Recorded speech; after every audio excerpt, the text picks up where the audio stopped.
Bonjour mon frère, ma sœur, je suis dans une immense joie de partager avec toi la graine de semence que le Seigneur a pour nous ce matin. Cette semaine, le Seigneur veut nous galvaniser, nous motiver à vraiment accomplir des exploits avec lui parce qu'il est en nous. Mais il veut s'assurer que nous le gardions en nous, la plénitude de Dieu en nous, afin d'accomplir des exploits. Parce que ce sont les exploits que nous accomplissons, mes frères, mes sœurs. C'est la brillance qui sort de nous. C'est l'extraordinaire que les gens nous voient faire, qui attire les gens vers nous et que les gens commencent à se demander, mais qui est ce Dieu? Et c'est ça qui fait que les gens viennent à l'Éternel, mes frères, mes sœurs. Alors faire des exploits, ce n'est pas une option pour l'enfant de Dieu. Alléluia. C'est quelque chose qui a été écrit que l'enfant de Dieu doit faire. Avant même que nous ne naissions, il avait préparé ces œuvres-là. Il avait préparé ces actions extraordinaires afin que nous les accomplissions, mes frères, mes sœurs.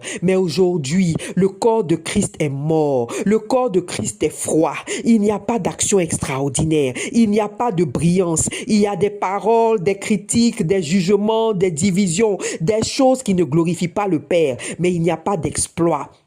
Aujourd'hui, notre Dieu veut nous rappeler, il veut motiver notre cœur, il veut secouer notre esprit afin que nous accomplissions des exploits et que nous reprenions notre place dans notre nation, dans notre continent et dans le monde au nom puissant de Jésus. Alors c'est dans la joie que je te partage la graine de semence de ce matin afin qu'elle te fasse du bien et que toi aussi en retour, tu puisses la partager à d'autres, tu puisses parler à d'autres et les encourager.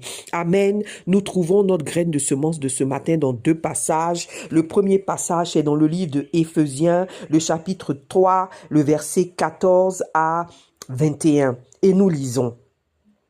À cause de cela, je fléchis les genoux devant le Père, duquel tire son nom toute famille dans les cieux et sur la terre, afin qu'il vous donne, selon la richesse de sa gloire, d'être puissamment fortifié par son esprit dans l'homme intérieur, en sorte que Christ habite dans vos cœurs par la foi, afin qu'étant enraciné et fondé dans l'amour, vous puissiez comprendre avec tous les saints quelle est la largeur, la longueur, la profondeur et la hauteur, et connaître l'amour de Christ qui surpasse toute connaissance, en sorte que vous soyez remplis jusqu'à toute la plénitude de Dieu.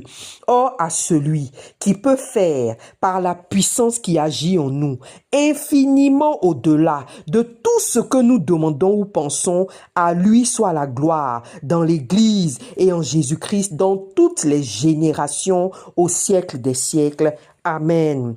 Alléluia. Amen. Nous trouvons notre deuxième passage de cette graine de semence dans le livre de 1 Samuel 17, à partir du verset 24 jusqu'au verset 30. La parole de Dieu dit: à la vue de cet homme, tous ceux d'Israël s'enfuirent devant lui et furent saisis d'une grande crainte. Chacun disait: avez-vous vu s'avancer cet homme? C'est pour jeter à Israël un défi qu'il s'est avancé. Si quelqu'un le tue, le roi le comblera de richesses. Il lui donnera sa fille et il affranchira la maison de son père en Israël. David dit aux hommes qui se trouvaient près de lui: que fera-t-on à celui qui tuera ce Philistin et qui ôtera l'opprobre de dessus Israël? Qui est donc ce Philistin? C'est un circoncis pour insulter l'armée du Dieu vivant. Le peuple, répétant les mêmes choses, dit à David: c'est ainsi que l'on fera à celui qui le tuera. Eliab, son frère aîné, qu'il avait entendu parler à ses hommes, fut enflammé de colère contre David, et il dit: pourquoi es-tu descendu, et à qui as-tu laissé ce peu de brebis dans le désert? Je connais ton orgueil et la malice de ton cœur, c'est pour voir la bataille que tu es descendu. David répondit: qu'ai-je donc fait? Ne puis-je pas parler ainsi? Et il se détourna de lui pour s'adresser à un autre, et il fit les mêmes questions. Le peuple lui répondit comme la première fois, au nom puissant de Jésus. Amen. Mes frères, mes sœurs, aujourd'hui le Seigneur veut nous parler des secrets des exploits et de la recette des exploits. Mon frère, ma sœur, quels sont les secrets pour accomplir des exploits et quelle est la recette pour accomplir des exploits? Le secret se trouve dans Éphésiens 3. Le Seigneur a décrit quelque chose de très simple au travers de la bouche de l'apôtre Paul. L'apôtre Paul a dit qu'il fléchit les genoux. Il fléchit les genoux pour les Éphésiens. Il fléchit les genoux pour le peuple de Dieu. Et la prière qu'il fait lorsqu'il fléchit les genoux, mes frères, mes sœurs, c'est l'une des rares fois où nous entendons l'apôtre Paul dire qu'il fléchit les genoux. Il prie, il l'a répété aux Colossiens, il l'a répété à plusieurs autres églises. Il dit, je fléchis les genoux. Et quand il fléchit les genoux, mes frères, mes sœurs, qu'est-ce qu'il fait? L'apôtre Paul prie. Il prie d'abord que les enfants de Dieu soient fortifiés dans leur homme intérieur, qu'ils aient un mental fort. Et il dit ensuite que s'ils ont un mental fort, qu'ils sont fortifiés dans l'homme intérieur, qu'est-ce qui va se passer? Leur foi sera boostée. Ils vont croire. La foi va renforcer. Et la foi va faire qu'ils vont savoir que Jésus-Christ est en eux. Alléluia. Et il dit que lorsque cette foi va être enracinée en eux, que Jésus est en eux, ils vont comprendre alors l'amour de Dieu pour eux. Ils vont être convaincus que Dieu les aime. Et il continue pour dire que s'ils sont convaincus que Dieu les aime, qu'est-ce qui va se passer?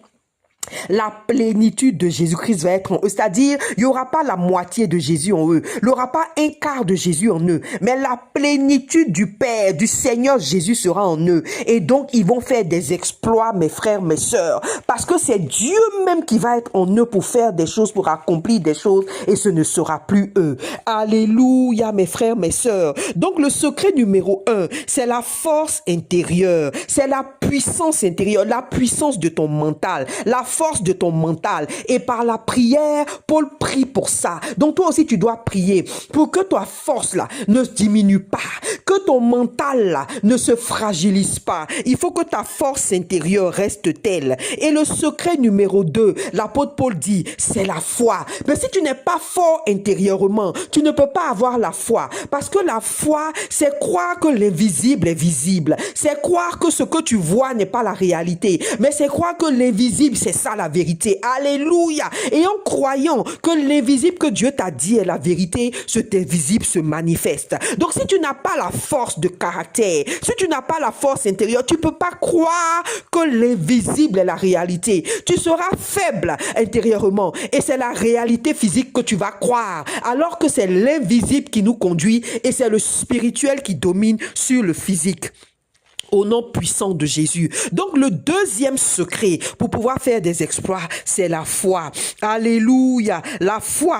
En fait, la foi, c'est elle qui fait que ensuite tu sais que tu baignes dans l'amour de Dieu. Parce que le troisième secret, c'est l'amour. L'apôtre Paul dit que si tu as la foi maintenant, tu sauras que Jésus est en toi, mais tu vas comprendre combien de fois Dieu t'aime. Tu vas connaître la largeur, la longueur, la hauteur de l'amour de Dieu pour toi. Tu sauras que tu baignes dans l'amour de Dieu, que l'amour de Dieu te couvre, qu'il te submerge de son amour. Tu comprendras que Dieu est de ton côté. Tu comprendras que son amour pour toi, là, c'est un amour à l'excès. C'est un amour illimité, c'est un amour inconditionnel, c'est un amour qu'on ne peut pas décrire. Mes frères, mes sœurs, tu sauras que c'est fou de la part de Dieu de t'aimer, que son amour pour toi c'est de la folie. C'est ce que l'apôtre Paul dit quand il dit largeur, longueur, profondeur, hauteur. Il veut dire que c'est trop. Tu ne peux pas expliquer cet amour. Il dit cet amour dépasse toute connaissance, tout entendement. Donc mon frère, ma sœur, lorsque tu as la force intérieure en toi, lorsque tu maintiens ta force intérieure, ta foi se décuple. Le secret numéro 2, ta foi se décuple. Tu sais que Jésus en toi et tu commences à sentir son amour. Tu sais qu'il t'aime au-delà de tout. Le secret numéro 3, c'est l'amour de Dieu. Savoir que Dieu t'aime, qu'il se tient de ton côté, que son amour pour toi est illimité, mes frères, mes sœurs. Alléluia. Et ensuite, lorsque tu as cette conviction de son amour, qu'est-ce qui se passe? La Bible dit que la plénitude de Dieu siège en toi. Alléluia. La plénitude de Dieu siège en toi. En fait, tu ne peux pas entrer dans un environnement sans briller, sans exceller, parce que tu commences à faire des exploits. Pourquoi? Parce que ce n'est plus toi qui vis, ce n'est plus toi qui fais les choses, mais c'est Jésus-Christ en toi. Alléluia. Donc mes frères, mes sœurs, si tu ne fais pas des exploits, si la présence de Dieu ne se voit pas en toi, si lorsque tu es quelque part, il n'y a pas des étincelles de victoire, de gloire, parce que l'exploit, c'est quelque chose qui est au-dessus du naturel. C'est quelque chose qu'on dit que tu ne peux pas faire, mes frères, mes sœurs. C'est quelque chose que ton âge, vieux ou petit, ne te permet pas de faire. C'est quelque chose d'extraordinaire qu'on ne peut pas comprendre, mais tu le fais quand même. C'est ça un exploit. Comme lorsque ce petit jeune homme-là, on ne sait pas s'il avait 12, 13, 14, 15 ans, mais c'était vers là-bas. Ce petit jeune homme-là qui tue un géant, un guerrier. Un petit jeune homme qui n'a jamais fait la guerre et qui tue un guerrier, mon frère, ma sœur. C'est ça qu'on appelle des exploits. Quelque chose qui ne peut s'expliquer, quelque chose qui laisse des traces et qui impacte, mes frères, mes sœurs. Vous savez, quand le jeune David, comme on a lu dans 1 Samuel 17, est arrivé sur le terrain de guerre, quand il est arrivé là-bas, son frère dit, je te connais, tu es ici parce que tu es venu vers la victoire. Parce que dans la tête du frère aîné de David, il n'est pas possible que David soit venu pour autre chose. Tout ce que David peut être là pour faire, c'est de regarder le combat et puis crier parce qu'il était curieux. Mais il n'avait pas compris, son grand frère, que le petit David était là pour faire des exploits. Parce que ce jeune homme-là, sa force intérieure était sans pareil, mes frères, mes sœurs. Parce que ce jeune homme-là, sa force intérieure avait créé une foi sans pareil en lui, mes frères, mes sœurs. Et cette foi-là avait généré dans son cœur une conviction profonde que Dieu l'aimait. Et à cause de cette conviction profonde, l'Éternel même séjournait en lui. Dieu même était en lui, mes frères, mes sœurs. Et comme nous l'avons lu, alléluia, c'est ça les secrets de faire des exploits. Numéro 1, assure-toi que ta force intérieure est toujours élevée, mes frères, mes sœurs. Ne joue pas avec ta force intérieure. Si tu te sens faibli, va dans la prière, fléchis les genoux comme Paul et puis prie pour ta force intérieure. Ensuite, laisse cette force-là communiquer à ta foi pour que ta foi se multiplie, mes frères, mes sœurs. Nous allons voir comment tu le fais. Ne joue pas avec ta foi. Si ta foi faiblit, mon frère, ma sœur, lève-toi et puis dis-toi non, je ne peux pas laisser ma foi faiblir. Va dans la parole de Dieu. Cherche les paroles, les promesses que Dieu t'a données. Proclame-les sur toi. Répète-les de plus en plus, mes frères, mes sœurs. Ta foi sera fortifiée. Ensuite, le secret numéro 3, cette foi va créer en toi la conviction que tu es un chouchou de l'Éternel, que ton Dieu t'aime tellement, ça dépasse la folie, mes frères, mes sœurs. Et ensuite, cette conviction-là va créer en toi la plénitude de Jésus-Christ et tu ne pourras que faire des exploits. Alléluia. Mes frères, mes sœurs, regardons comment David avait des exploits. Et ça, mes frères, mes sœurs, c'est la recette. C'est la recette de comment faire des exploits, mes frères, mes sœurs. Ce que le petit David a fait. Lorsque vous prenez 1 Samuel 17, vous voyez qu'il arrive, n'est-ce pas? Et vous voyez que quand il arrive, il commence à demander, mais qu'est-ce qu'on va donner à celui qui va combattre ce Goliath-là? Et puis la Bible dit au verset 24 qu'à la vue de cet homme, tous ceux d'Israël se sont enfuis. Tous les Israélites, les hommes de guerre, ils se sont tous enfuis. Alléluia. Mais ce petit David-là, il n'a pas fui. Amen. Il n'a pas fui. On ne sait pas s'il avait envie de fuir ou pas, mais on sait qu'il n'a pas fui. Mes frères, mes sœurs, c'est comme ça que la force intérieure commence. Lorsque les gens fuient, lorsque les gens ont peur, lorsque quelque chose fait trembler, lorsque tu reçois des nouvelles, lorsque des choses se passent, tu ne fuis pas, tu ne faiblis pas, tu ne t'assieds pas, tu ne t'écroules pas au nom puissant de Jésus, mais tu te lèves et puis tu vas dans la présence de ton Père et puis tu vas commencer à te rappeler ses promesses parce que tu sais que tu peux pas jouer avec ta force intérieure, parce que tu sais que tu ne peux pas permettre de laisser ta force intérieure être touchée, être fragilisée par le diable. Donc tu ne joues pas avec ta force intérieure comme David. Alléluia. Qu'est-ce que le jeune homme a commencé à faire? Il n'a pas fui. Mes frères, mes soeurs, il fut un temps dans ma vie. Petite nouvelle, grande nouvelle, mauvaise nouvelle, je tremble. Petite situation, grande nouvelle, petite situation, je tremble. Grande situation, je tremble. Petit ennemi, problème ici, problème là-bas, je tremble. Je suis fragilisé. La Bible a décrit ça dans Isaïe 7 pour dire que leur cœur a commencé à trembler comme les arbres de la forêt sont emportés par le vent. Au nom puissant de Jésus, mets-toi dans la prière et dis au Seigneur, Seigneur, plus jamais mon cœur ne va trembler comme un arbre emporté par le vent. Mes frères, mes soeurs, est-ce que vous voyez le tableau? Le vent souffle, puis l'arbre commence à basculer à gauche, à droite. Mes frères, mes soeurs, alors qu'il est censé être enraciné dans le sol, pourquoi il tremble? Pourquoi il bouge à gauche, à droite? Refuse que ton cœur, mon frère, ma soeur, soit ballotté à gauche, à droite par les vents que le diable envoie, des nouvelles qui n'ont pas de fond, parce que tu sais que la victoire t'appartient, toi, Jésus en toi. Pourquoi tu trembles? Maintiens ta force intérieure au nom puissant de Jésus. C'est la recette numéro 1. C'est le premier ingrédient de la recette. Ne laisse pas ta force être secouée. Donc lorsque David voit que les gens fuient, le jeune David ne fuit pas. Et qu'est-ce qu'il commence à faire? Il sait que la recette, l'ingrédient numéro 2, c'est la foi. Et il commence à parler, demander, on va donner quoi à celui qui va vaincre? Il va ici, il demande. Et la Bible dit, verset 27, le peuple répétait les mêmes choses. David a voulu qu'on répète et qu'on répète et qu'on répète les mêmes choses. On répétait tellement les mêmes choses que son frère a commencé à s'énerver pour dire, mais toi, qu'est-ce que tu veux? Et puis depuis, tu poses les mêmes questions. Mon frère, ma soeur, écoute-moi très bien. C'est les promesses que Dieu t'a données. Lorsque tu pries, tu les répètes, tu les proclames, tu les répètes, tu les proclames, tu les répètes, tu les proclames. Que ta foi va se galvaniser, mon frère, ma soeur. Parce que la foi vient de ce qu'on entend. Et ce qu'on entend vient de la parole de Dieu, mes frères, mes sœurs. Alors prends la parole de Dieu et puis galvanise-toi comme David. Il passait ici, on galvanisait. Il passait là-bas, il a dit à Saül, ne vous inquiétez pas, n'ayez pas peur de ce Goliath-là, parce que moi, je vais aller le tuer au nom de l'Éternel. Il dit, mais ce incirconcis, c'est qui? Et puis il vient insulter le Dieu vivant. Mais lui, il est qui? Alléluia. Mes frères, mes sœurs, voici une vérité de la bataille de David contre Goliath que le Seigneur m'a révélé. Est-ce que vous savez que le jeune homme, il a plus parlé qu'il ne s'est battu? Alléluia. Il a plus parlé. Sûrement que les gens ont tous dit, mais cet enfant-là, il parle, c'est la bouche seulement. Il peut pas se battre contre celui-là. Alléluia. Mais le petit parlait. Les gens ne comprenaient pas. Mais c'est parce que David avait compris que le secret, que l'ingrédient, mes frères, mes sœurs, c'est de galvaniser sa foi. Et il savait que la foi vient de ce qu'on entend. Alors il prenait la parole de Dieu. Il prenait les promesses que Dieu avait faites. Il prenait les promesses de victoire et il les proclamait au nom de Jésus. Il voulait qu'on les lui dise. Il voulait qu'on les lui répète. Et puis quand on lui répète, lui-même, il va et puis il répète. Il dit à Saül, laissez-le. Même quand il se battait avec Goliath, Goliath lui parlait. Il dit, toi, Goliath, je vais prendre ta chair, je vais te donner aux oiseaux. Je vais couper ta tête. Et puis tout le monde saura que l'Éternel est Dieu. David a parlé, proclamé, répété. Vous savez, parce que dans le monde, les gens disent que c'est pas la parole qui fait, n'est-ce pas? Quand tu parles, on dit non, tu parles. Et que c'est rien. Eux, dans le monde, là, c'est agir d'eux-mêmes. C'est poser des actions d'eux-mêmes. Mais dans le royaume de Dieu, mes frères, mes sœurs, toi et moi, nous savons que c'est la parole de Dieu proclamée qui donne la victoire. Que c'est la parole de Dieu proclamée qui te fait faire des exploits. Ce n'est pas ce que tu fais de toi-même. Donc, parle plus que tu n'agis. Oui, parle, proclame, prophétise sur ta vie. Et quand tu as fini de faire 90% de la parole de la proclamation, maintenant, tu t'en vas faire le seul acte là, c'est pas beaucoup. Tu fais un ou deux et puis ce sont des exploits. Alléluia. C'est comme ça que le royaume de Dieu fonctionne et David avait compris. Maintenant, il faut que tu saches une chose, mon frère et ma sœur.